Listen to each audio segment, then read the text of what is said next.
Hey, Internet, it's me, Sebastian, with Inhabit Real Estate. For those of you that may not recognize my face, I'm usually the one behind the camera, helping Eric out. But the reason why I'm in front of the camera today is because we're going to start a new series where Eric and I interview agents. Inhabit is an extremely diverse firm where people are succeeding in a lot of different ways and represent a lot of different buyers and sellers. And I think it would behoove you guys to really get an inside track on what works and what doesn't. Who best to start this with than with Eric Hagstette, the owner and founder of Inhabit. So welcome, Eric. Thanks, Sebastian. It's nice to have the camera turned around for once. Yeah, I know. Now I know how I'm all nervous in front of the camera, and I'm usually the one behind the camera going, "Oh, Eric, come on, we got this." So no, I know. I'm getting a taste of my own flavor here.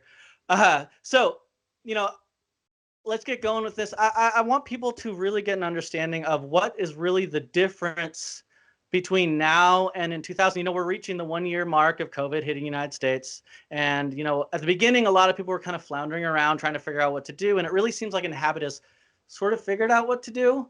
So what has changed since 2020? Oh, wow. Oh, man, Sebastian, great question. And I'm really pumped to do this series because our agents have been so inspiring, and to work with a group of people during COVID, I couldn't have chosen a better group of people to surround myself with. And we've imparted upon Inhabit agents how we think we can get through this. But at the same time, we've learned so much from our agents. So that's why we want to bring them into the spotlight in their different skill sets. So what's changed? Well, I hate to use the word pivot, but we did pivot immediately.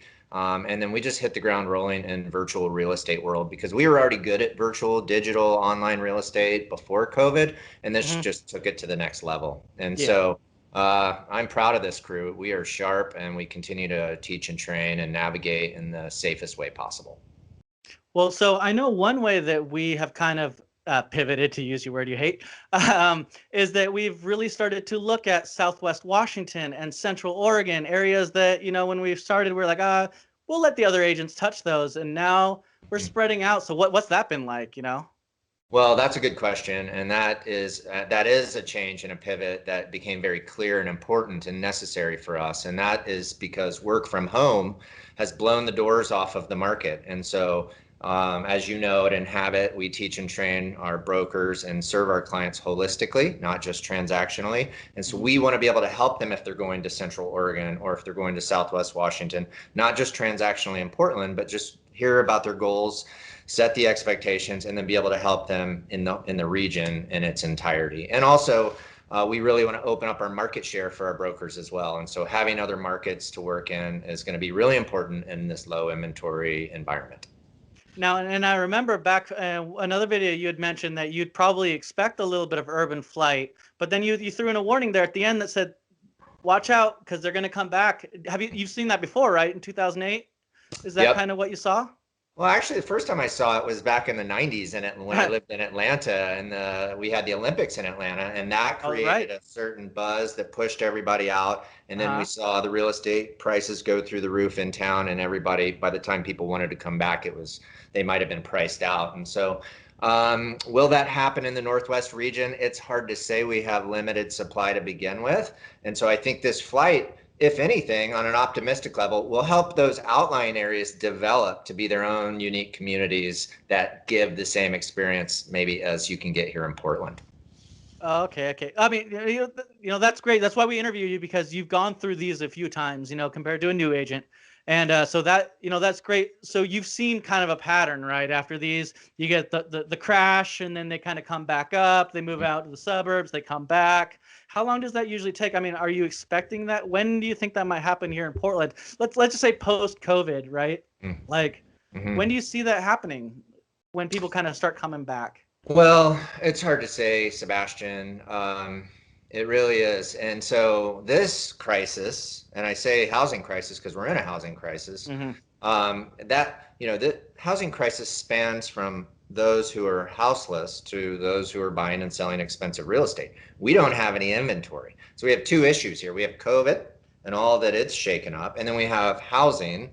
And so those are two different components, and we are right in the middle of both. And so we're studying the market very closely. But in this case, We don't know because the inventory is so scarce in town here in Portland. That's because of the urban growth boundary. That's because of natural geographic limitations and all that. And so I think that I'm very bullish on the Northwest region as a whole, being full of its resources, jobs, and lifestyle. So I'm not so sure we're going to see this out than in versus just out. Think about areas like Camas, Washougal, Ridgefield, Oregon City, Corbett, the usual suspects. You know, that's all it takes is one New Seasons Market or one chef to land in that little town, and then you have that right there. So who knows? I can't answer that question. Well, and I think that with COVID, people are just going to be start moving out now. I have a lot of friends that work at Nike, and they don't know if they're ever going to go back to the office again. Because why? They have their at-home office. They can do all of their job at home. And Intel, all these companies, these big powerhouses in Oregon are kind of you don't have to be in Northeast Portland right by Adidas anymore. You don't need to be in Hillsboro to be at Intel anymore. So maybe that, I could see that definitely, especially Happy Valley and Southwest. So absolutely. We're watching it closely, Sebastian. We're seeing these big employers who also made the same pivot, and they're functioning just fine with work from home. That's why we want to be in Central Oregon and the outlying areas. We want to be there to serve people who want to add lifestyle to their living arrangements, and that's fine. But I think work environments, office space, I think it'll come back. So just be patient and watch out for it. So, and so you're probably one of the best, at least before I came to Inhabit, I knew you as the guy selling new construction. When I was still an agent at another firm, I would be like, oh, it's another Eric Hagstette. Oh, it's another Eric Hagstette. Your sign would be on a construction project before it even be all the way up because I would always know it's you. And so as someone that is really in touch with the builders, what are you seeing?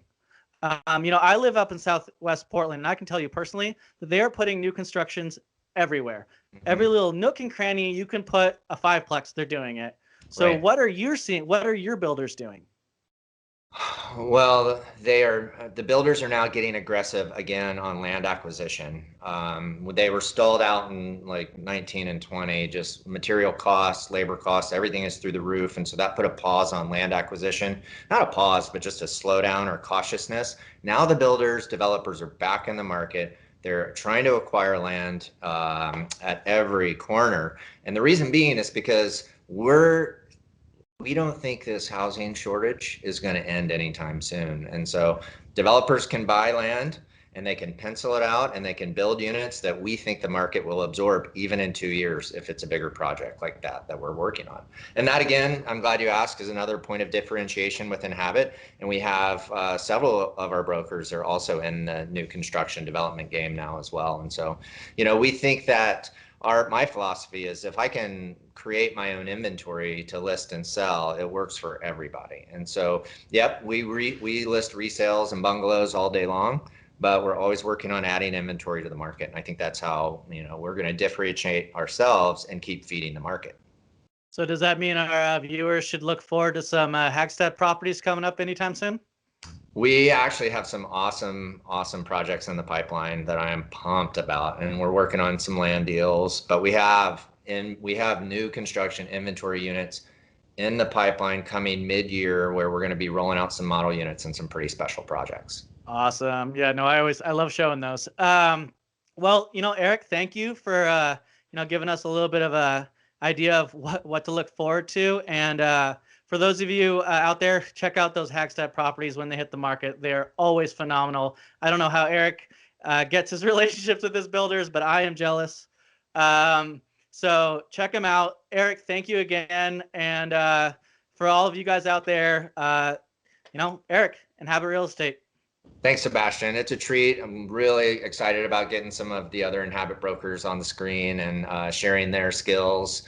We have such a pool of talent, and it's only going to benefit our clients and listeners. Awesome. All right. Thanks, Eric.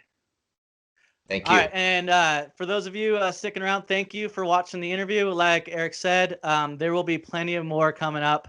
So check them out. Like, subscribe. You guys know how this works. A little button down there. Hit it, share it, and we'll see you next time.